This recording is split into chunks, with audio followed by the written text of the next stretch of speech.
சோகத்தில் முடிந்த சுவிட்சர்லாந்தின் புத்தாண்டு கொண்டாட்டம். சுவிட்சர்லாந்தில் உள்ள தனியார் விடுதியில் மதுபான பாரில் நேற்று நடந்த புத்தாண்டு கொண்டாட்டத்தின் போது நிகழ்ந்த தீ விபத்தில் 40 பேர் பலியாகினர். 100க்கும் மேற்பட்டோர் காயமடைந்தனர். ஐரோப்பிய நாடான சுவிட்சர்லாந்தின் புகழ்பெற்ற சுற்றுலா தலம் கிரான்ஸ் மோண்டானா இப்பகுதி பனிச்சறுக்கு விளையாட்டுகள் மற்றும் அது சார்ந்த சொகுசு விடுதிகளுக்கு பேர் போனது. இங்குள்ள சொகுசு விடுதியில் நேற்று முன்தினம் புத்தாண்டு கொண்டாட்டத்திற்கு ஏற்பாடு செய்யப்பட்டிருந்தது. இதில் சுவிட்சர்லாந்து மட்டுமின்றி பல்வேறு நாடுகளைச் சேர்ந்த 100க்கும் மேற்பட்டோர் பங்கேற்றனர். நேற்று நள்ளிரவு மதுபான விருந்து, ஆடல், பாடல் என நிகழ்ச்சி களை கட்டியது. அப்போது திடீரென சொகுசு விடுதியின் மதுபான பாரில் தீப்பற்றியது. இந்த தீ சில நிமிடங்களில் விடுதி முழுவதும் பரவியது.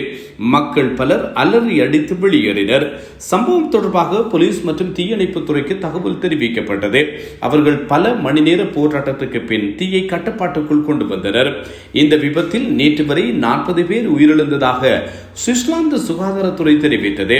100க்கும் மேற்பட்டோர் தீ காயங்களுடன் சிகிச்சை பெற்று வருகின்றனர்.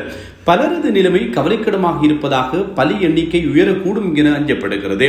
தீ பற்றிய போது அடுத்தடுத்து குண்டு வெடிக்கும் சத்தம் கேட்டதால் முதலில் இது பயங்கரவாத தாக்குதல் என்று அச்சம் ஏற்பட்டது.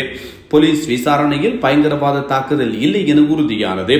முதற்கட்ட விசாரணையில் தீ விபத்து என தெரிய வந்துள்ளது என்று போலீசார் தெரிவித்தனர். மதுபான விடுதியில் விருந்தினர்களுக்கு மதுவை பரிமாறும் தட்டின் மீது ஸ்பார்க்லர் எனப்படும் மத்தாப்புகளை வைத்து பணியாளர்கள் எடுத்துச் சென்றுள்ளனர்.